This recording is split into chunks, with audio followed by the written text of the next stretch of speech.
ვისაუბრებთ იმ საკვებზე და ყოველდღიურ ჩვევებზე, რომლებიც ხშირად უვნებლად მიგვაჩნია, მაგრამ რეალურად თურმე დიდ გავლენას ახდენს ჩვენს ჯანმრთელობაზე. სრულად შეგიცვლით თქვენს წარმოდგენას ისეთ პროდუქტებზე, რომლებიც ალბათ ახლაც მოიძებნება თქვენ სამზარეულოში. მაგალითად, როგორიც არის პური, კაკაო, ქიშმიში, მიწისთხილი და ნიორი. ასევე შევეხებით იმ ყოველდღიურ შეცდომებსაც, რომლებიც ზრდის ვერაგი დაავადებების, სიმსივნის, დიაბეტის, ქოლესტერინის განვითარების რისკს. ერთად გამოვარკვიოთ, როგორ მივირთვათ საკვები პროდუქტების სწორად და თავიდან ავიცილოთ გართულებები. ფაქტებსა და მითებს შორის ზღვარს აიურვედის ექსპერტი არუნ ხათრი გვეტყვის და ერთად გაგვავლებინებს მოკლედ ამ ზღვარს. დილა მშვიდობისა, მოგესალმებით. არაერთ პრაქტიკულ რჩევასაც მოვისმენთ. როგორც წესი, თქვენ სოციალურ ქსელს ყავს უამრავი მიმდევარი და იქ ავრცელებთ ხოლმე ისეთ ინფორმაციას, რომელსაც მე ჩვენ ვფიქრობთ ხოლმე და ვიყენებთ ჩვენს ყოველდღიურობაში. ასე მაგალითად, მინდა სანამ დავიწყებთ იმ საკვები პროდუქტების განხილვას, რომელიც ჩამოთვალე, მინდა დავიწყო ქათმის ბიბილოთი, რომელიც ბოლო პერიოდში ძალიან აქტუალური გახდა ჩვენ საზოგადოებაში. თქვენ გვეუბნებით, რომ ის არის დავიწყებული პროდუქტი, თუმცა აქვს არაერთი სასარგებლო თვისება. რა უპირატესობებით გამოირჩევა ეს უკანასკნელი და როგორ შეიძლება მისი გამოყენება? ესე იგი, ჩვენ რო ვიყენებს კრემები. ახალგაზრდები ძალიან უკვე პოპულარულია, ჰაირულონიკ მჟავა, ცალკე იყენებს ამ მჟავებს რა. კოლაგენი, ჰიალურონი, ეს ყველაფერი, ნუ ასაკის მატებასთან ერთად აკლდება ორგანიზმს და გჭირდება. კი, ელასტიზმი თუ გინდა კანის, ბუნებრივად ყველაზე მეტად შედის ბიბილოში. ქათმის ბიბილოვალის, რომელიც მე მგონი გდიან. უნდა მივირთვათ ანუ ქათმის. არა, სხვათა შორის იმ დღეს ჩვენი თანამშრომელი ამბობდა, რომ ბავშვობაში მას ქათმის ბიბილოს აჭმევდა ბებია და ეუბნებოდა, რომ ეს ჯანმრთელობისთვის იყო კარგი. კი, ჯანმრთელობისთვის, ანუ ჩვენი საქცრებისთვის და კანისთვის არის ძალიან სასარგებლო. ეს პროდუქტი ხალხური მედიცინა ჩვენც რო ჩავყვეთ თუნდაც ბებიები რასაც ამბობდნენ და რასაც მოყვებოდნენ, მათ უყვებოდნენ. ხალხური აქამდე მოვიდა, სანამ თქვათ მედიცინა პირობითად რაღაც ეტაპამდე განვითარდებოდა, ამ ხალხში არსებული ცოდნა ესე და მედიცინა დავიწყებული არ არის. ადამიანმა დაივიწყეთ. თორე კომპანიებმა იცის.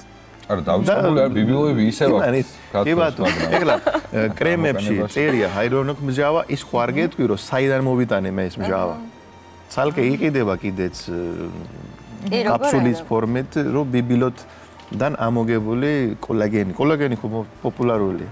აგერ კოლაგენი. დავბრუნდეთ საკვებ პროდუქტებს, აი რა ფორმით შეიძლება ქათმის ბიბილოს მირთვევა, მაგალითად თან აი რა ინტენსივობით უნდა მივირთვათ, თქვათ, რომ ეს საჭმელია, მაგის ინტენსია არ არსებობს. რამდენიც გაგიხარდება, რამდენჯერაც მოხარშულ მდგომარეობაში. ხო, სუპი შეიძლება იმ საცხს ხომ ყოველდღიურად ვიყენებთ, აი ამის შედარება მინდა, ანუ საცხს იყენებ ყოველდღიურად და იცი რომ ეს დღის განმავლობაში რაღაცით ავსებს შენს ორგანიზმს და ასე როგორ უნდა განსაზღვროთ, თქვათ, აი რა რაოდენობით უნდა მივიღოთ, რომ შემივსოს მე დეფიციტი. აქ შედის კოლაგენი და ეს შეიძლება კვირაში 2-3 ჯერ როგორც მოხერხდება ადამიანი.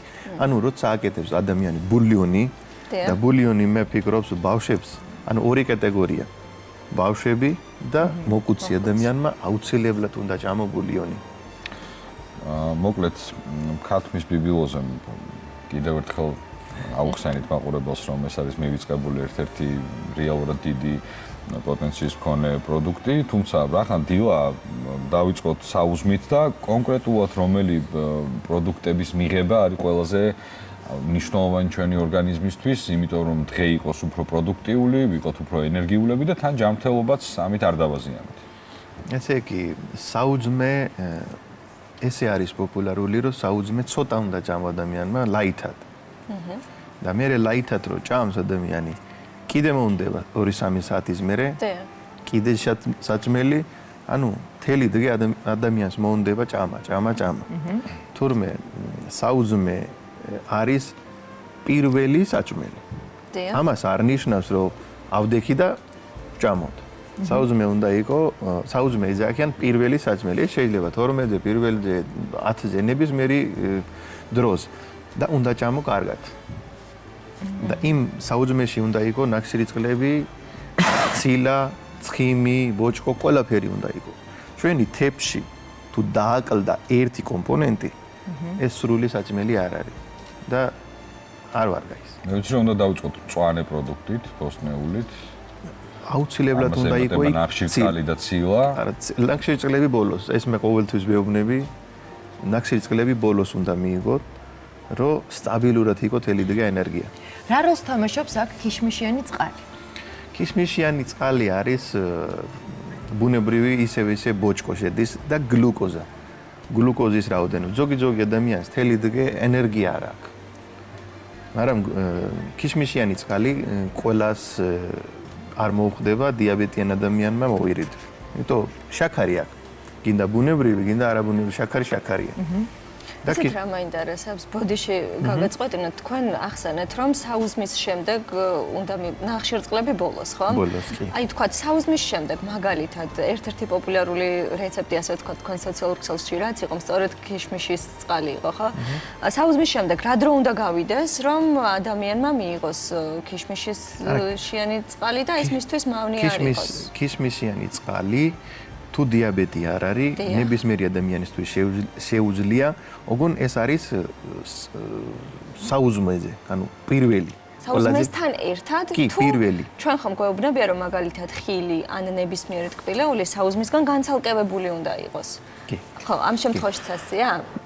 არა, ნახე, ადამიანი ვისაც ენერგია არ აქვს. პლუს ბუნებრივად რკინის რაოდენობა მოიმატება ქიშმიშიანი წყლით. ოღონ ეს წყალიც უნდა დალიო და ეს ქიშმიშიც უნდა ჭამო.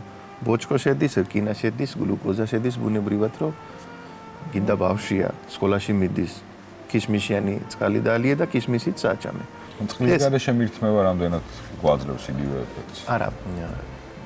იცი რა არის, როცა თელიგამე წყალში არის, ჯერ ერთი ეს მონელებისთვის უფრო ადვილი გახდება. კი, ბოჭკო უფრო მიიგებს. ანუ ნაწლავის ჯანმრთელობისთვის ერთ-ერთი საუკეთესო პროდუქტია. ეგეთი ადამიანი, ვისაც ქრონიკული გაბზობა და რაღაცა ეგეთი პრობლემა აჩუქებს. კი ბატონო. მოაგვარებს ქიშმიშიანი წყალი. ასევე მინდა ვისაუბროთ კაკაოზეც, რომელიც თქვენ დაასახელეთ ერთ-ერთ ძალიან საოცარ და სუპერფუდად. სუპერფუდია, დიახ. ხო, განმარტოთ ტელემაყურებელსაც და ჩვენი მაყურებლისთვის რომ არ იყოს უცხო, რატომ საუბრობთ განსხვავებულ საკვებ პროდუქტებზე, ხო? ვუთხრეთ ისიც, რომ ჩვენ გადავწყვეტეთ ბოლო პერიოდში, რადგან დიდი ხანი არ ყოფილხართ ჩვენთან სტუმრად. მნიშვნელოვანი თქვენი გაზიარებული ინფორმაცია ამოგვეკრიბა და მათთვის ეს გაგვეზიარებინა და თან აღსანიშნავია ის, რომ ვერ შევარჩიეთ ერთი მიმართულებით თემა, იმდენად მრავალფეროვანი იყო და ყველა იყო ძალიან საინტერესო და თან მარტივად მოსაძიებელი ყველა სამზარეულოში. ხო, მარტივად მოსაძიებელი ნებისმიერ დროს. ალბათ ახლაც ამ პროდუქტების, ჩამოთვლილი პროდუქტების ნახევარი მაინც ყველას სამზარეულოში მოიპოვება. კი, ყველა. თუ შეიძლება გავაკეთოთ მოკლედ აქცენტი კაკაოზე, რას უნდა მივაქციოთ მისი მოხმარების შემთხვევაში? ყურადღება. არ არსებობს, რომ პირველ რიგში ბუნებრივი უნდა იყიდო. ნუ კაკაოს ბოლო დროს ბევრი შემთხვევებია, როცა კაკაოში შერეულია ლობიო და სხვა რამეც კავაშიც. ნუ ეს თვითონ მომხმარებელმა უნდა ნახოთ და ბუნებრივი რთული ამოცანა, მაგრამ ეს ცოტა ეგეთია, მაგრამ მაინც იყიდება. შესაძლებელი არის რომ მიიღოს. არის შესაძლებელი რომ მიიღოთ ადამიანმა ბუნებრივი კაკაო და კაკაოში შედის კარგი რაოდენობით მაგნეზიუმი, როცა კუნთებისთვის, ნერვეზული სისტემისთვის ჭირდება ხიარულის ჰორმონები, რო ჭირდება ადამიანს, მაგის სუნითაც რო ადამიანი ძალიან კი და უმატებს. ანუ მაგნეზიუმი როცა არის ნერვეზული სისტემისთვის ძალიან საუკეთესოა. ნუ პირველი და მეორე ნახევარში ხიარულის ჰორმონი, დოპამინი, კარგი ძილის მერე საგამოთი გამე. კი. და მე ვიგებს ყოველთვის კავასთან ერთად შერეული უშაქრო. გემრიელია? ძალიან გემრიელია, ძალიან სუნიც რო ეს არის, ყველგან გაიგვიძე და უსუნე კავა. ეს არის საუკეთესო კავასთან ერთად, ცოტა დარიჩინი. ეს უფრო კარგიც არის, რომ სტაბილურად იყოს შაქრის დონე ჩვენი სიცხლში.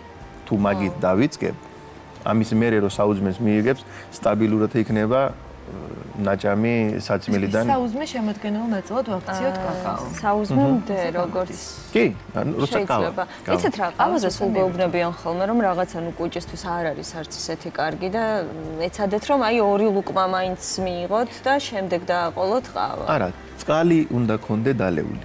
ყავა არ არის კარგი, როცა არაფერი არ აქვს. ნაჭამი პირველივე დაიწყეს ყავით, ყავა არის მჟავა. ყველა პროდუქტს აქვს თავისი ბუნება. ტუტე, მჟავე, წყალი, ტუტე არის, იმიტომ ევროპაში ყველგან ყავა თუ შეუკვეთა, მოყვება წყალი. წყალთან ერთად. წყალი. ეს იმიტოა, რომ წყალი ჯერ წყალი დალიეთ, ტუტე გარემო რო იყო, მერე ზევიდან წყალი, თორე ძალიან მჟავა უმატებს. რახან ყავა შეეხეთ, უცებ ჩაკითხებით, ძალიან ბევრი ადამიანი საუბრობს, რომ ლიმონთან ერთად ყავა არის ასარგებლო. მეც გამიგონია. რამდენად არის სწორი? არაფერი ეგეთი სასწაული არ მოხდება ლიმონი რო შეურიოთ ეს პროსტა. უბრალოდ გემო შეეცვლება. კიდე უფრო მჟავიანობა გქონდა. კიდე უფრო ანუ ყავა რატომ უნდა გააკუჩო ლიმონით? არ მართლა ბევრი ადამიანისგან მომისმენია და ბევრი მინახავს, როგორ მეც გამომიყენებისების გამოირჩევს ამ არა, მეთოდს. ეს შეიძლება სხვაზე მოვუკები გამოგონებ პერსონაჟზე, თორემ ეს შეიძლება იმ პონტში ეგეთი ადამიანი, ვისაც წონის დაკლება ბევრი უნდა და ფიქრობს, რომ ლიმონი კარგია წონის დაკლებისთვის, რომელიც არ არსებობს რამე პროდუქტი, არ არსებობს ჩაი. იკლებს მართლა. არაფერი არ იკლებს. სანამ ადამიანი თავისი ჭამის ეს არ შეიცვალა, მთელი დღე რასაც ჭამს. ერთი ლიმონის ჩაგდებით უნდა რომ მიიღოს ის შედეგი რა. არაფერი. ბატონო, თქვენ ისაუბრეთ აი მაგალითად მაგნეზიუმზე. რატომღაც ხომ ასეა რომ აი მუდმივად ვიღებთ დ-ვიტამინს, მუდმივად ვცდილობთ მივიღოთ მაგნიუმი, მუდმივად ვცდილობთ მივიღოთ ომეგა-3. თუმცა ომეგა-3 არის იშვიათი პროდუქტი, რომელიც ასე ნებისმიერ ჩვენგანს რომ გკითხოთ, გეტყვით რომ თევზში არის, მაგრამ სხვა პროდუქტებიდან არ ვიცი რამდენად შეიძლება ამის მიღება. ერთ-ერთი საინტერესო რჩევა, რაც თქვენ გქონდათ, ეს იყო მიწისთხილთან დაკავშირებით. მიწისთხილი ერთ-ერთი ცილის, ანუ ცილა და ბოჭკო და იაფი. ყველაზე იაფი, ყველაზე მეტი ცილა სცენარეულში ერთ-ერთი და ნუ ბოჭკო.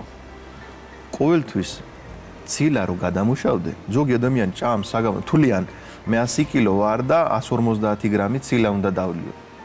ეს არის, რომ იმ ცილის გადამუშავისთვის ბოჭკო სჭირდება. ბოჭკო თუ არ მიიგეთ, მაშინ ეს ცილა დაიკარგება. ბოჭკო, ანუ ბუნება მისცა მიწის თხილში ბოჭკოც, ცილაც, ნუ ყველაფერი. გარიბების ინდუეცია აქიან გარიბების ნუშია ეს. იგივე, ზუსტად იდენტიური ყველაფერი ერთი და იგივეა. მაგრამ შედარებით ბიუჯეტური ომეგა-3-ში ხო მნიშვნელოვანი თევზის ცხიმია რეალურად და როგორ ვიღებთ მიწის თხილიდან ამას? არა, მიწის თხილიდან არა, ჩიას თესლიდან, უფრო ციას თესლიდან, პლუს სელის თესლში შედის ომეგა-3. სცენარეული ომეგა-3. სცენარეული ომეგა-3. და მოხალული მიწის თხილის შემთხვევაშიც ვიღებთ ამ სარგებელს? კი ბატონო, კი. მოხალით არ ვიკარგება თავისი თივსებები.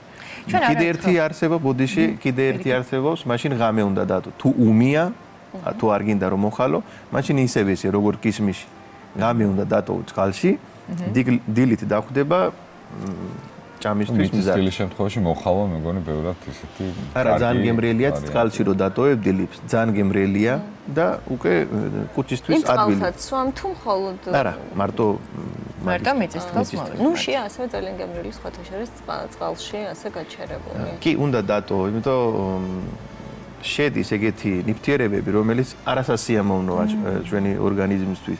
ღამე რო არის ღამიდან გაიწყალე, ესე იგი იქნება მე წყალში. ათავისუფლებს მათგან. და აუცილებლად მინდა შევეხო პურსაც, ჩვენ არაერთხელ ვახსენეთ. ჩვენს კულტურაში ძალიან მნიშვნელოვანი პური არის.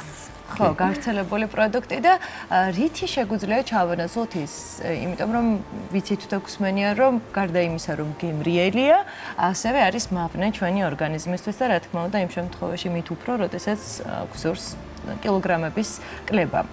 არსებობს თუ არა მისი ჯანსაღი ალტერნატივა? ნუ ალტერნატივა თუ ადამიანს უნდა რომ დავანებო პური და რატო უნდა დაანებო პური, ბევრი ეგეთი დაავადება არის კონკრეტული ოტოიმუნური დაავადებები, რომელისთვის ხორბალი საერთოდ არ უხდება. ხორბალი აძლევს უფრო მეტი ეფექტი. ბოდიში რომელი დაავადებები? დაავადებები, ოტოიმუნური დაავადებები, ავტოიმუნური დაავადებები. ფსორიოზია, ბუდობრივი ცვენა, აკნე, როსაცია, როცა ეს წითლდება და ასეთ დროს არ შეიძლება პურის გამოყენება? ხორბალი არ შეიძლება. პური როს დავანებო, ხორბალი არ შეიძლება ეგეთი შემთხვევაში. და რით ჩავანაცვლოთ? მე ყველაზე მეტად მომწონს გოგრა. მოხარშული გოგრა 100 გრამი ნებისმიერი სხვა ნაკსირი წყლებთან დადეთ და დაატოლეთ. A ვიტამინი შედის დაახლოებით 85% 100 გრამში, რომელიც ადამიანს თელი დღე ჭირდება. ანუ გიჭამია გოგრა და არ უნდა შეეშინდე, რომ A ვიტამინი როდისმე დააკლდება. ბეტა-კეროტინი თვალის ჯანმრთელობისთვის, ბოჭკო შედის. ანუ გოგრა ჭამის მერე სავსე იქნები დიდი ხანი. არ მოგინდება სხვა საჭმელის ჭამა. წიწიბურა, კინოა? კინოა ძვირია და კინოა კი კინოაში ცილა შედის და მოკლედ ძალიან ბევრ საიდუმლოს ინახავს რეალურად თითოეული პროდუქტი და ამ ყველაფრის სწორად გაცნობის და შეცნობის შემთხვევაში შეგვიძლია რომ კიდევ უფრო მეტი ჯანმრთელობა მივცეთ ჩვენს თავს. ძალიან დიდი მადლობა კიდევ ერთხელ, ვიცით რომ დრო არასოდეს არის საკმარისი, იმიტომ რომ ბევრია ყოველწლიურ პროდუქტებს ასწავლოთ, მაგრამ ცოტა მოგვიანებით კიდევ ერთხელ გვესტუმრებით და მოუყვებით ჩვენს მაყურებელს. ჩვენ ახლა უნდა გავიდეთ სარეკლამო პაუზაზე, რეკლამის შემდეგ კი ვისაუბრებთ იმ ცვლილებებზე, რომელიც ის კაბადონზეა და რა თქმა უნდა მიხეილ ცაგარელი შემოგვიერთდება, ასე რომ დარჩი ჩვენთან ერთად. დროებით გემშვიდობებით.